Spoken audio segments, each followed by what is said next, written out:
So we've seen some absolutely thrilling changes over the last 24 hours that have really shaken up the meta in the game. We're talking not one, but two brand new shiny and completely free primary weapons hitting our arsenals, alongside a new dazzling armour set that's turning heads on the battlefield. If you've been out of the loop, perhaps busy liberating planets or just taking a well-deserved break from the chaos, I've got you covered.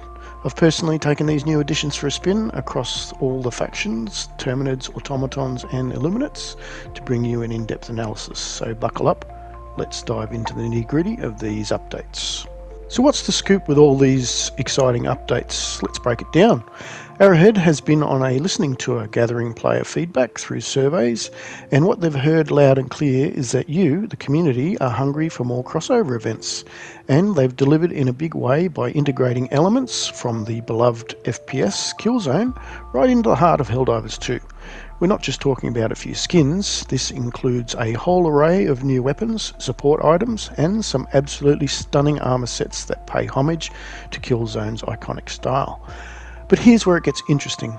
Instead of gating these goodies behind a new themed specific war bond, which would have required grinding or spending, Arrowhead decided to mix things up by introducing these items into the Superstore's rotation.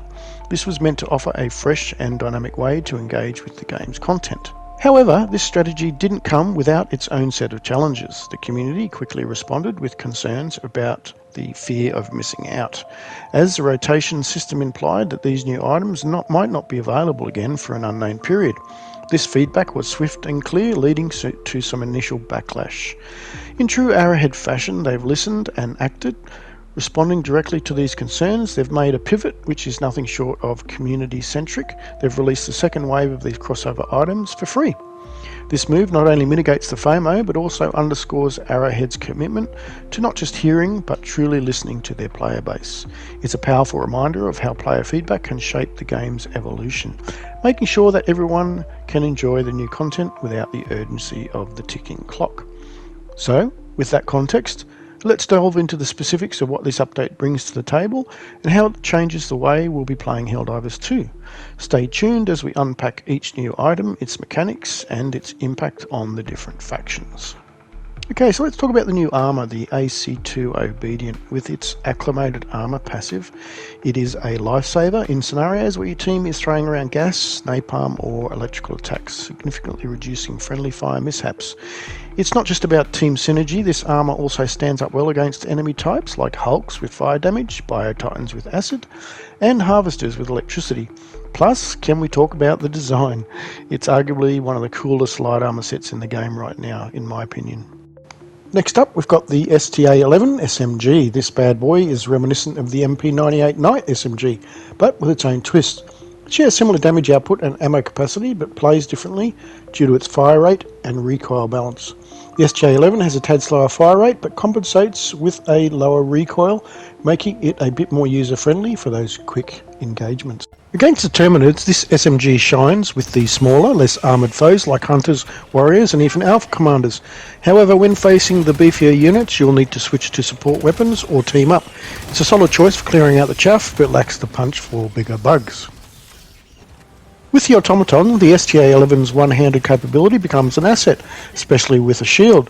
It struggles a bit when aiming at Devastator's weak spots due to its recoil, but it's incredibly effective against Berserkers, offering a swift and deadly response. For Illuminates, the STA-11 is your go-to for swarm control.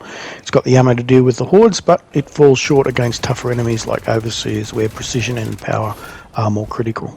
Now, let's talk about the game's first true sniper rifle, the Plaz 39 Accelerator Rifle.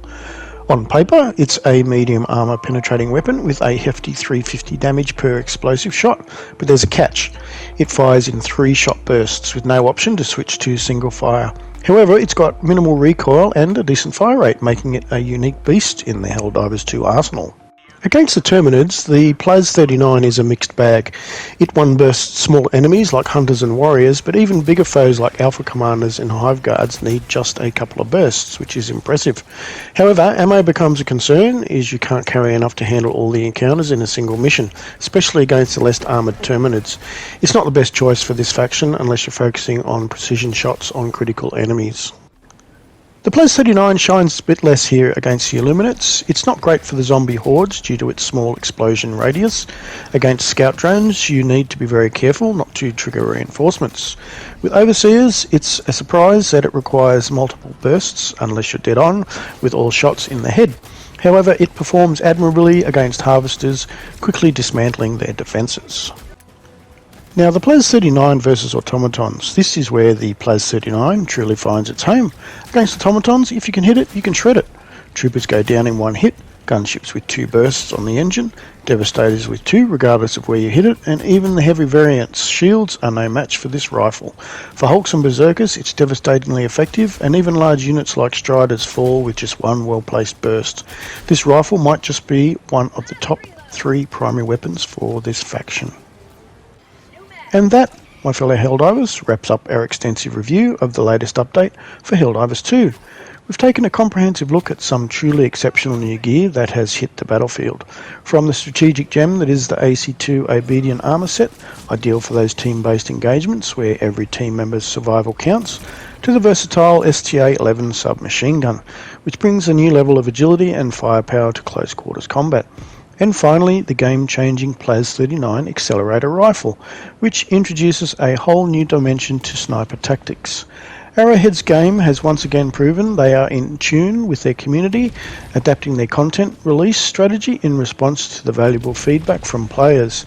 The approach not only enhances gameplay, but also deepens the connection between the developers and the player base. Now, I was fully prepared to dive back into the grind, farming for super credits to get my hands on some of the exclusive items from the Urban Legends Premium Warbond, not to mention the exciting Killzone crossover items that had just popped up in the Superstore.